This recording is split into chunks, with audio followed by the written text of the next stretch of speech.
தேசிய ஜனநாயக கூட்டணியில் உள்ள அதிமுக உள்ளிட்ட அனைத்து கட்சிகளையும் பாஜக அழித்துவிடும் என்று எச்சரித்துள்ள அமைச்சர் அன்பில் மகேஷ் தவளை எலி கதையை சொல்லி கூட்டணி கட்சிகளை எச்சரித்துள்ளார்.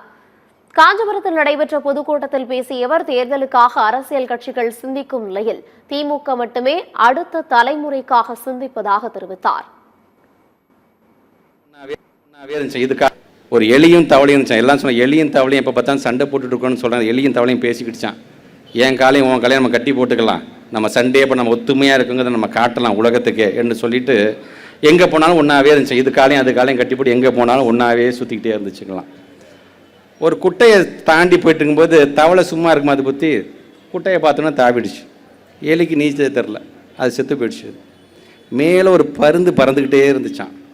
அது பார்த்தோன்னா எலி மட்டும் அது கண்ணுக்கு தெரிஞ்சு, ஆஹா எலி நமக்கு ஒரு பெரிய இறை நமக்கு கிடச்சி கொண்டு வந்து அந்த எலியை தூக்கிட்டு போயிடுச்சான். பறந்து தூக்கிட்டு போகும்போது ஆஹா நம்ம ஒரு இறைக்கு 2 இறையாக கிடச்சிருச்சுதா, உயிரோட தவளையும் கிடச்சிருச்சு, நமக்கு செத்த எலியும் கிடச்சிட்டா அந்த பருந்து நினச்சான்.